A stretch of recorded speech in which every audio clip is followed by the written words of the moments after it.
Okey, Assalamualaikum. Selamat pagi semua untuk peserta PTS. Okey, untuk topik hari ini, hari yang kelima, saya akan bincang mengenai Glycemic Index ataupun GI.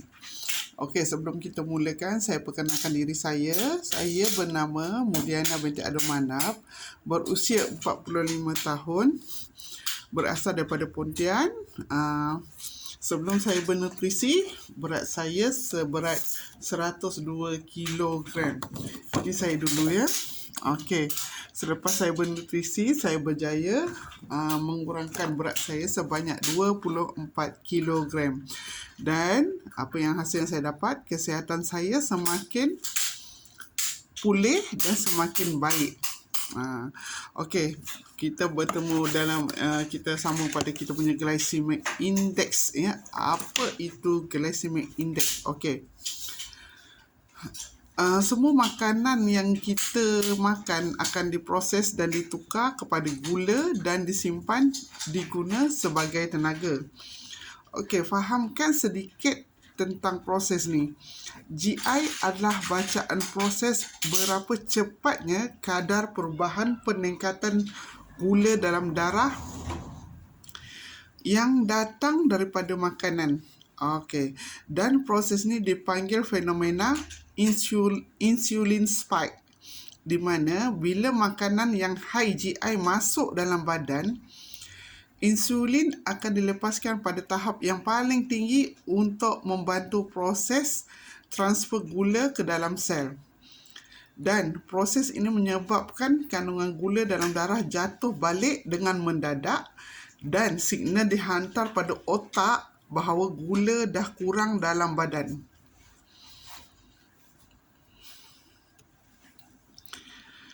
Apabila ini terjadi, kita akan rasa lapar dan makan lagi. Sedar atau tak sedar, kita akan asyik makan aja. Betul tak? Okey, itulah sebabnya hari ini kita semua yang suka makan, ada yang hobinya makan dan ada yang berfalsafah hidup untuk makan. Okey, walaupun dah beribu kalori masuk tapi masih bernafsu pada makanan. Apakah yang boleh menyelamatkan kita daripada situasi ni? Okey, makanan GI ni terbahagi pada 3 level. Yang pertama, low GI.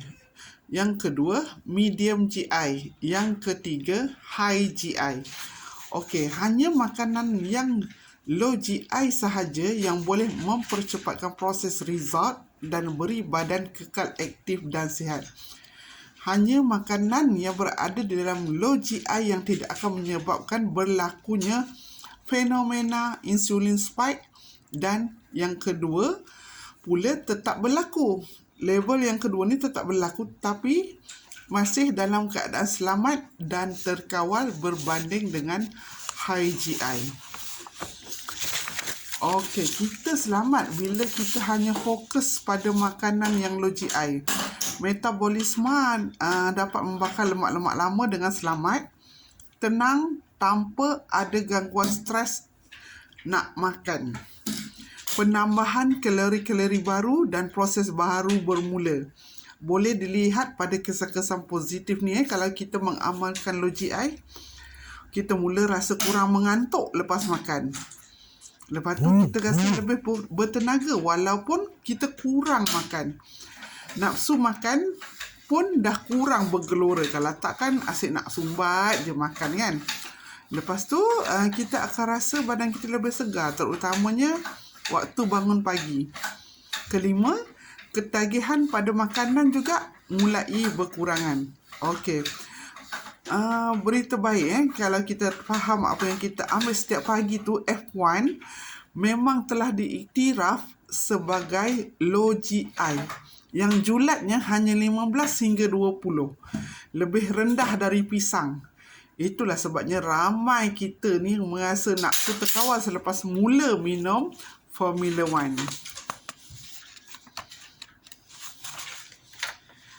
Okey, semoga hari ini kita belajar mula memberi makanan berkualiti ke dalam badan kita agar kita dapat kualiti kehidupan yang baik seperti hidupan sihat ceria, dengan orang yang tersayang. Semua ni adalah equal. Setiap kejadian ada prosesnya. Setiap sebab ada kesannya. Dan setiap kejadian ada hikmahnya. Sekiranya kita faham apa itu GI, maka dalam ni kita memang dah faham lah kan apa yang kita rasa. Herbalife tu adalah terutamanya F1 kita tu yang paling rendah GI-nya 15 hingga 25. Okey, lepas tu kita boleh rasa bila kita dah minum shake tu, kita akan rasa nafsu makan tu terkawal, maknanya tak dah membuat-buat asyik nak makan je kan, betul tak?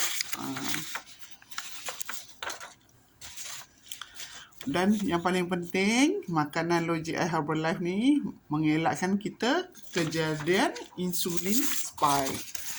Okey, dalam kajian memerhatikan kesan karbohidrat pada kadar gula dalam darah, makanan karbohidrat dikategorikan kepada rendah, pertengahan ataupun GI tinggi. Okey, GI tinggi ni adalah makanan yang biasanya terdiri pada karbohidrat ringkas yang cepat menukarkan gula dalam darah. Ia menyebabkan naik turun tahap gula dalam darah terlalu cepat, menimbulkan ketidakselesaan pada seseorang individu. Okey, GI rendah ni makanan yang biasanya buat daripada karbohidrat kompleks yang mempunyai kesan kurang drastik kerana melambatkan proses penukaran yang tadi saya dah terangkan kan yang dari awal, dan ini juga memberikan perasaan kenyang yang lebih lama, lebih tahan lama lah. Badan kita ni ambil masa lebih lama tau untuk mencerna, menyerap makanan GI rendah. Memilih makanan GI rendah ni banyak manfaatnya, seperti yang saya cakap tadi lah kan. Kenyang lebih lama, pelepasan tenaga yang stabil dan berkekalan, pilihan yang lebih baik untuk sesiapa saja dalam proses pengurusan berat badan. Okey, setakat itu saja perkongsian saya mengenai GI. Topik untuk hari yang kelima. Okey, itu saja. Assalamualaikum.